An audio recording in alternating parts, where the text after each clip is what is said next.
Hello, kumusta? Welcome po dito sa aking YouTube channel. Para sa video natin ngayon, tuturuan ko po kayo paano ba tayo makakapag-connect ng mas maraming device o mga gadgets sa ating internet connection kung sakaling merong limitation po yung mga device na pwedeng connect dun sa plan o yung inyong internet connection na in-apply o na-apply na ginagamit sa bahay. Yan.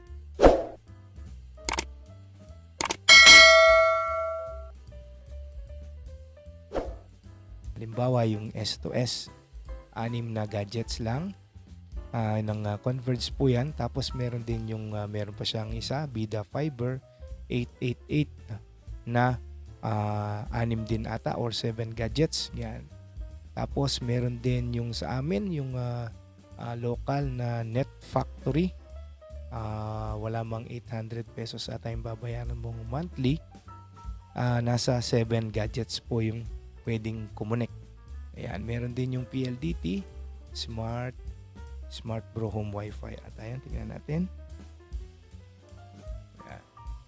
Tingnan natin diyan. So, yung Smart Prepaid Home Wi-Fi LTE na 5 gadgets lang yung pwedeng kumonek. Ayan. Kung pupunta ka sa website niya, sa website naman niya pangalan ay Smart Bro Home Wi-Fi. Ayan. Shareable sa buong pamilya. Tapos pag pumunta ka sa link nila sa Shopee, mabasa mo, 5 lang yung pwedeng connect na mga gadgets yan. So, ayan po yung mga nauuso ngayon. Wala na po yung data cap. Hindi na po uso. Kasi takaw tayo sa internet. Takaw po tayong gumamit ng internet. So, ayaw na po yan yung mga tao. Yung ginawa nila na solution na para mura pero merong limitation na mga gadgets na pwedeng connect. So, paano ba yan? Paano ba natin isosolve yan? So, madali lang. Kung meron ka nito, yan. Yan. Ito po ay hindi isang laruan. Ito ay hindi po yan Batman. Yan, mga antena po yan. This is a Xiaomi repeater. Ayan.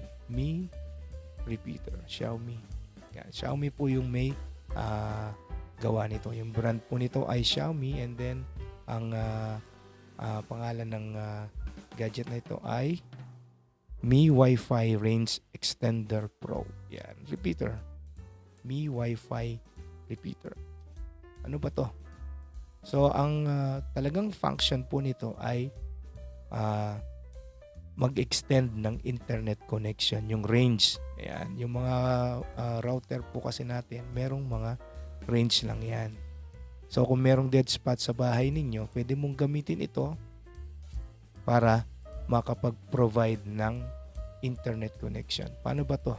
Yan, halimbawa, ito yung inyong ISP. 5 lang yung pwedeng connect. So, ito, merong application po ito. I-save mo yung password at yung SSID ng inyong ISP, bibigyan mo siya ng isang slot, kukonect siyang ganyan.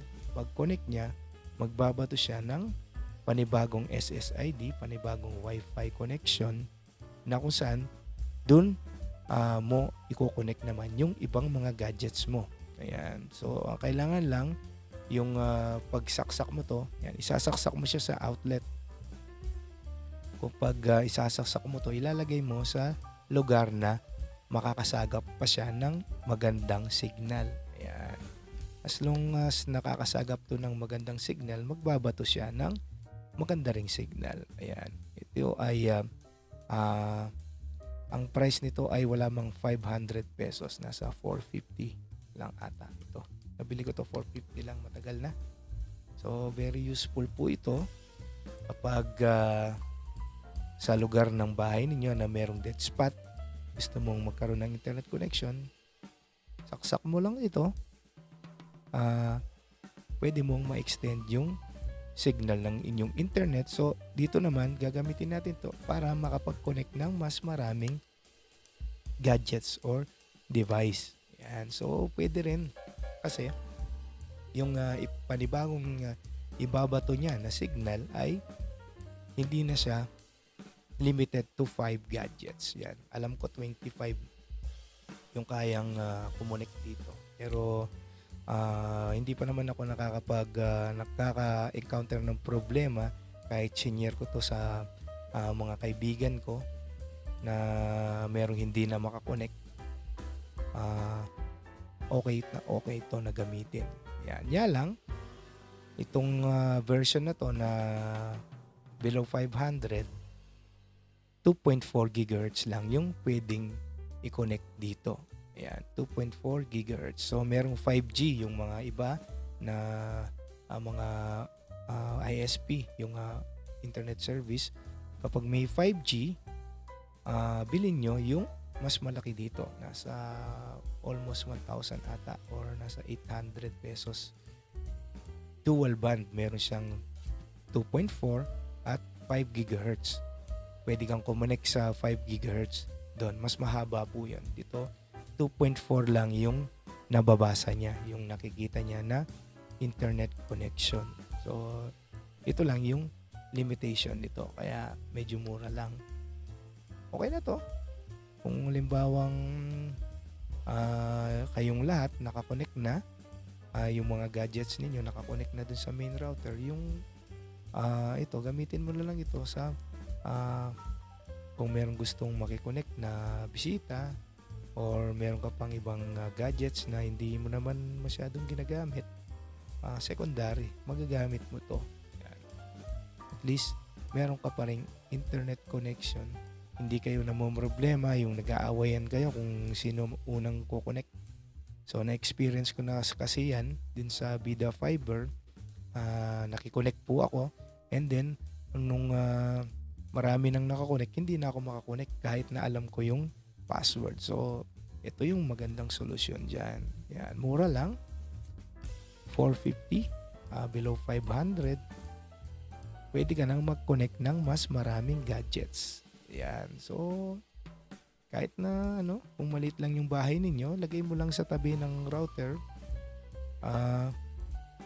Basta malakas yung signal na nasasagap nito, mas maganda pa para makapag-extend kayo dun sa lugar hanggang sa harap ng bahay ninyo. Ayan. So, ginagamit ko to para magkaroon ng internet connection na mas maganda dun sa harap ng bahay namin. So, nakakapag-provide siya ng 25 Mbps doon sa nasa 40 ata, 40 Mbps na nasasagap niya kasi medyo malayo na yung pinagsasaksakan ko. Basta makasagap siya ng signal, babato siya ng internet connection. Tignan nyo lang kung maganda yung placement ng router niyo. So, nasa app naman, sasabihin dun sa app kung good yung signal na nasasagap niya. So, kung medyo mahina na, hanap kayo ng outlet na mas malapit. Ayan. So, very useful po ito kung yung internet connection nyo ay merong limitation po. Kung ilang gadgets yung pwedeng connect. So, kung ginagawa nyo, bilhin mo na. Yan. Marami pong salamat sa panonood. Kung meron po kayong katanungan, iwan po kayo ng comments. At huwag nyo pong kalilimutan mag-subscribe sa aking YouTube channel. Thank you and goodbye.